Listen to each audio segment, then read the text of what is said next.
for you to keep clapping for director Gia Coppola. And for our Shelley, Pamela Anderson.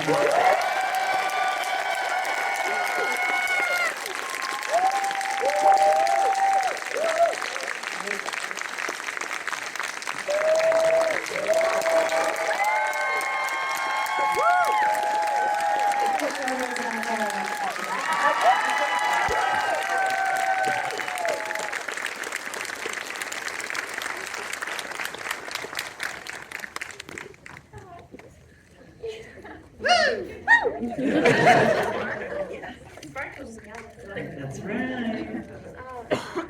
Pam, have you ever thought about what happened to Shelley after the close of this movie? And is that something you can share with everybody?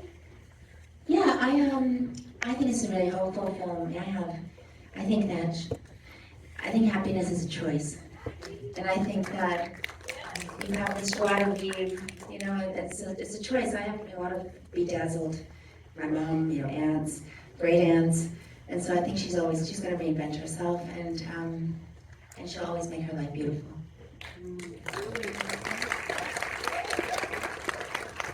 Speaking of beautiful, let's talk about the way this movie looks. Can we nerd out for just a second about the tech of this movie? Because the way that it was shot and created is really special, and it's like tangible on the screen. It's like tactile, this experience. You're doing a weird crap. No, thanks. I hope I don't bore people with the tech of it all, but maybe just briefly, because it's really cool. yeah, I mean, it was really important to me to shoot this on film, and 16mm felt right. It felt like, you know, so much of what the sort of underlying message of this movie deals with is how our culture discards so effortlessly after a certain point, and there's sort of the analog versus the global. You see this in the Las Vegas landscape, the Tropicana is being demolished, and then there's the Sphere, so yeah, to do 16, and then Autumn, my cinematographer who I work with, she, you know, I trust her, whatever she wants to do, I'll just focus on the actors and the story, but she came up with the idea of doing anamorphic lenses and then kind of having this sort of distortion around the edges so that your focal point is really on the actors and who are sort of really facilitating our story.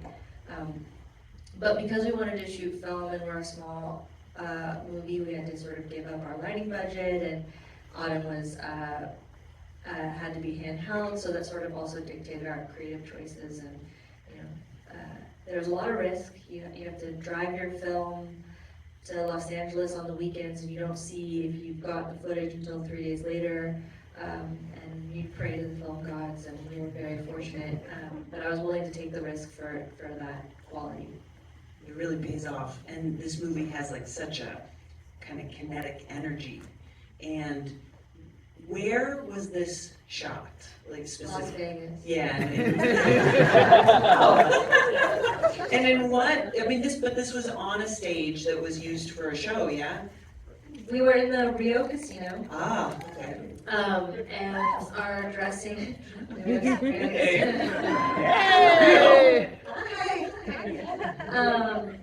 And a lot of the crew and cast lived in the Rio Casino, which Wow. we were very excited when the new food court finally opened up. But there, the dressing room was part of a wet circus, a water circus, and so we had to be out by 4 p.m. and put everybody's personal items back in, and so our shoot days were very short,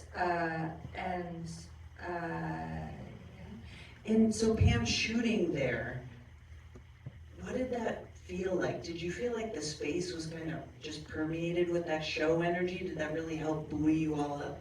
Yeah, well, we shot the movie in 18 days, too. And we kind of all dove in head first. Those were real spaces. Backstage, like very narrow. And I like to talk about the choreography of the costumes and the quick changes, because those costumes, first of all, they're museum pieces. They haven't left the building in 30 years. We were really lucky to be able to wear them. But they had women's names, you know, in them, and so you felt like you had all this energy and magic in the costumes too. So they're very precious. And And so just those, those small spaces and mirrors and handheld cameras and taking things on and off right and bumping feathers. It was great. It was, like you said, it was really great. And those casinos too. I mean, it was fun to run through the casino with Jamie Lee Curtis. Did anybody play any slots? Did they win? Did anybody? Yeah, I mean, I heard some crew members, they do that every night, and so one of our props guy, he was able to figure out a Vegas hack where if you gamble in the right amount of time, then you're able to get these vouchers, and then you can stay in all the nicer casinos. Yeah. Oh. Props guys know where it's at. But I'll just add a little story of when you work in casinos, they don't want to stop business, so you know all of it's still operating around you, and it's so interesting to go to set at 5 a.m. and you see the life that sort of straggling from the night before still going on, and I think that's partly what just fascinates me is just this unusual city and who are the people that kind of make this unusual life come to life, and what is their day-to-day like. But at the Rios specifically, they have what you call a bev retainer. And so in between serving cocktails, they really want to be dancers or singers, and they'll get on these podiums and show off their talent. And Jamie was rehearsing she was getting to understand her role and sort of observing, and she saw that they were dancing, and I thought that meant she wanted to maybe do a dance, and so I asked her, do you want to dance? And she took it as me sort of pushing her on and directing her to be on the podium, but she said Annette's song then, because there's always music in the casino and sensory overload, she said Annette's song is Total Eclipse of the Heart. And so sort of in between takes, it was just one shot, one take, and she got on the podium and we played Total Eclipse, and she gave so much energy and gusto that I was blown away, and okay, now this has to live in the movie and we have to figure out a way to get that song. Small detail. And Pam, how did you, this all went so fast, 18 days. How did you and Jamie bond? Did you have any time at all?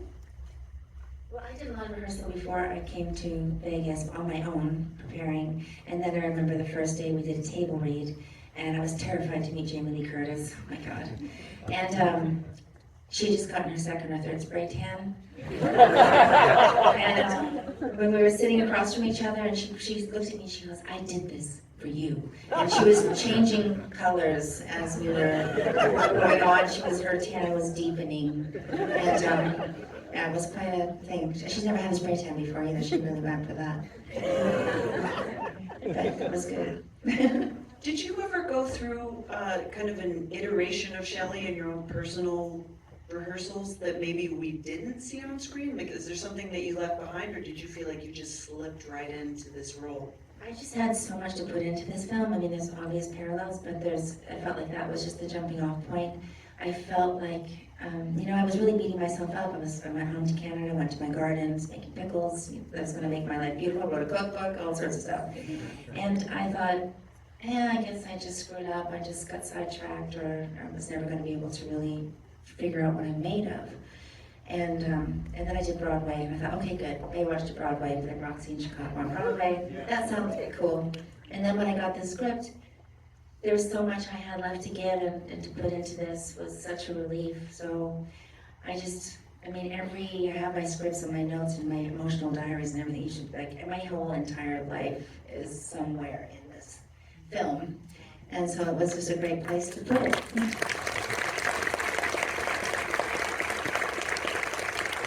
Of course, working with Gia and working with Kate was on the set all the time, the writer, and we really stuck to the script, and it was such a beautiful movie.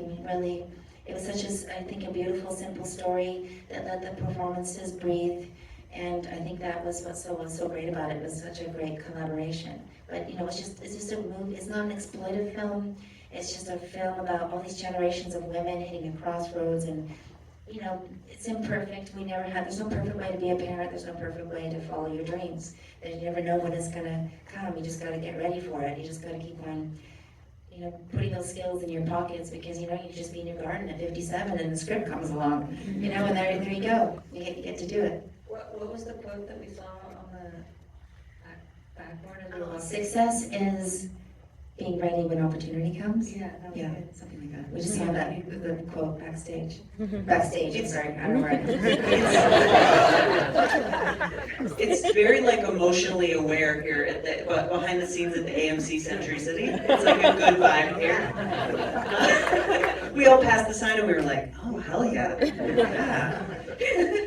What you're describing, it also feels like so appropriate for right now as well. Maybe not even just in your life, but also for everyone watching, for what's going on. Does this feel like especially timely for you too, like in this world for all of us? Because this response is the same across the board, like all over the world, everywhere you've been.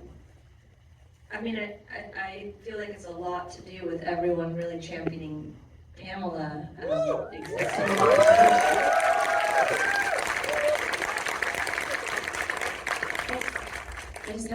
I'm so grateful to Gia, though, when she saw the documentary, she could see through the nonsense and see the person aching to express herself as an artist, which is a real skill, and a really grateful for her for such great work she sees.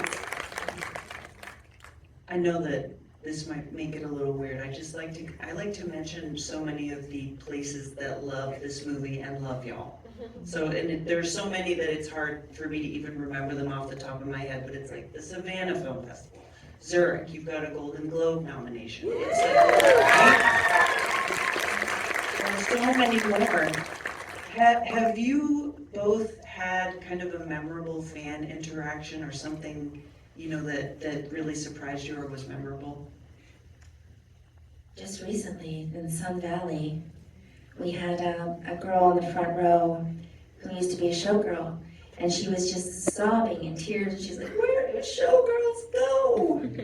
Where do showgirls go? And I was like, well, you know, we listened to all the stories of these women who, you know, become realtors or become like, you know, like dance instructors, and I just have met so many people, especially in the theater community, and, you know, Greg Butler helped us choreograph this, and he says, I know so many Shelleys. You know, female, male, it doesn't matter. It's like everybody, dancers, people that in this industry, it's so easy to discard. And, you know, you put your whole life into something, and then, you know, you have to figure out something else. So I think it's very relatable, and we've had a lot of people come up to us and tell us their stories.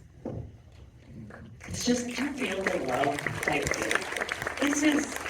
this is a beautiful place to be sitting, and it's really an honor to be here with you both. This movie is so meaningful, and everyone that sees it is so great, and you have such good taste. I do want to mention specifically that this is going to be opening for the rest of the world that hasn't yet had the pleasure of seeing it on January 10th. So in the meantime, the way that you can help this wonderful movie and help these wonderful people who worked so hard to make it is by spreading the word on social. We all know what a big deal that is, so it's at The Last Showgirl. If you have some questions, that's also a possibility. You might get those answered along the way, because they got a lot of time on their hands with all this hobnobbing that they're doing, getting millions of awards, okay? So please do that, tell all your friends, and please thank our guests one more time. Pamela Anderson, Woo!